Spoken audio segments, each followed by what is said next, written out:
예레미야 46장 13절에서 28절까지 말씀을 살펴보도록 하겠습니다.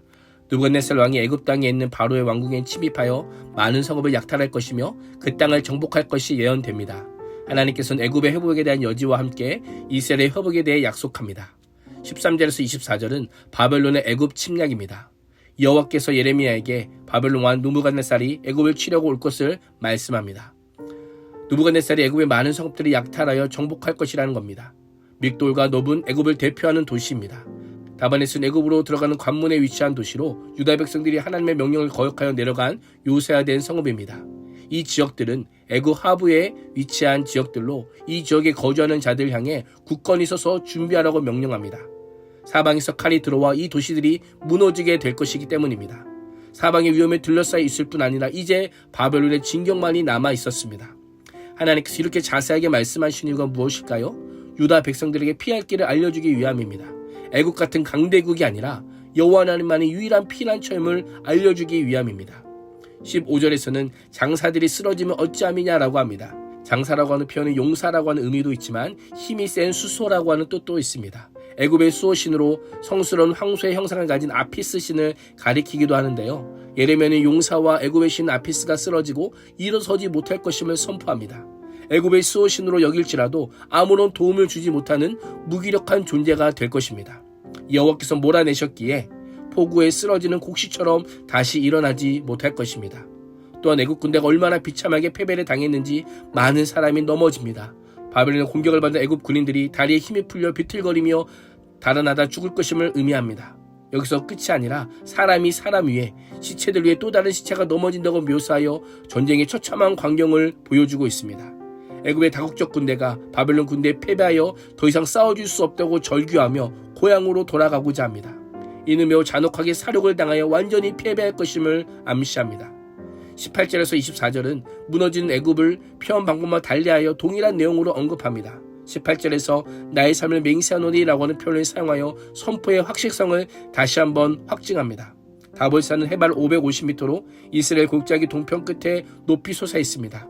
갈멜은 해발 520m로 팔레스타인 해안을 따라 남쪽으로 뻗은 산악진의 한 부분으로 수목이 화려하며 웅장한 모습을 뽐냅니다. 하나님께서는 느부갓네살의 힘을 다볼산과 갈멜산 높은 산 봉우리에 견주시며 바벨론 군대 위용을 드러내십니다. 19절은 애굽의 백성들이 자신들의 땅에서 살지 못하고 바벨론으로 끌려갈 것을 예언하며 포로의 신분으로 이동하기 위해 포로의 짐을 꾸릴 것을 명령합니다. 노비 황무지로 바뀌고 불에 타버려 암으로 살 수 없는 폐허가 될 것입니다. 20절에서는 심히 아름다운 암송아지라고 하는 표현을 통해 애굽의 아름다움과 풍요로움을 나타낸과 동시에 그들의 무절제한 방탕과 우상 숭배를 상징합니다. 바벨론 군대를 쇠파리떼로 묘사하며 바벨론은 반드시 올 것이고 한 차례 침공으로 끝나지 않을 것임을 보여줍니다. 애굽의 상황을 더욱 악화시키는 이유 중에 하나는 고용한 용병들이 제 몫을 감당하지 못한 겁니다. 고용꾼들이 도망한 이유는 재난의 날과 벌받는 때가 임박했기 때문입니다. 22절은 애굽 이전에 자신만만해하던 모습은 사라지고 전쟁에 패배한 애굽이 뱀과 같이 숨을 죽이며 사는 신세로 전락하게 될 것임을 예언합니다. 24절은 애굽이 바벨론에 멸망하게 될 것이고 애굽인들은 전쟁의 포로로 끌려가는 수치를 당하게 될 것임을 강조합니다. 25절과 26절은 바벨론의 손에 넘겨질 애굽입니다. 예레미야는 다시 한번 계시의 주체가 하나님이심을 선포하며 애굽에 임할 심판을 선언합니다. 애굽뿐만 아니라 애굽의 신들과 애굽의 왕과 그를 따르는 신하들까지 심판의 대상이 됩니다. 그들은 느부갓네살과 그의 신하들의 손에 넘어갈 것을 말씀하며 오직 참된 신은 여호와 하나님 한 분이심을 분명하게 보여주면서 하나님의 공의로운 징계가 얼마 남지 않았음을 알려줍니다. 그러나 26절은 구원을 선언합니다. 그럴지라도 그 후에는 그 땅이 이전같이 사람 살 곳이 되리라. 애굽이 바벨론의 침공에 의해 멸망할 것이지만 훗날 다시 회복될 것을 약속합니다. 주목할 것은 애굽의 회복에서 어떠한 조건도 나오지 않는다라는 겁니다. 하나님께서 이방 민족의 심판을 선포하실 때조차도 하나님의 택한 백성에 대한 하나님의 자비와 인애를 베푸실 것임을 알게 하고 있습니다. 27절에서 28절은 이스라엘의 회복입니다. 애굽의 구원 선언 이후 하나님께서는 이스라엘의 구원을 선포합니다. 내 종 야곱아 두려워하지 말라. 이스라엘아 놀라지 말라. 야곱은 이스라엘의 조상으로 이스라엘의 본명입니다. 하나님은 야곱을 종이라 부르십니다. 종은 그 인생을 스스로 책임지는 것이 아니라 주인이 그 인생을 책임집니다. 하나님께서는 유다의 백성을 종이라고 부르시며 내가 책임지겠다라고 약속하고 계십니다. 야곱이 누구입니까? 하나님과 겨루어 이기고 이스라엘이 된 자입니다. 사실은 하나님께서 져주심으로 이스라엘이 된 겁니다. 하나님께서 유다 백성들에게 친히 져주심으로 내가 인도하겠다라고 말씀하십니다.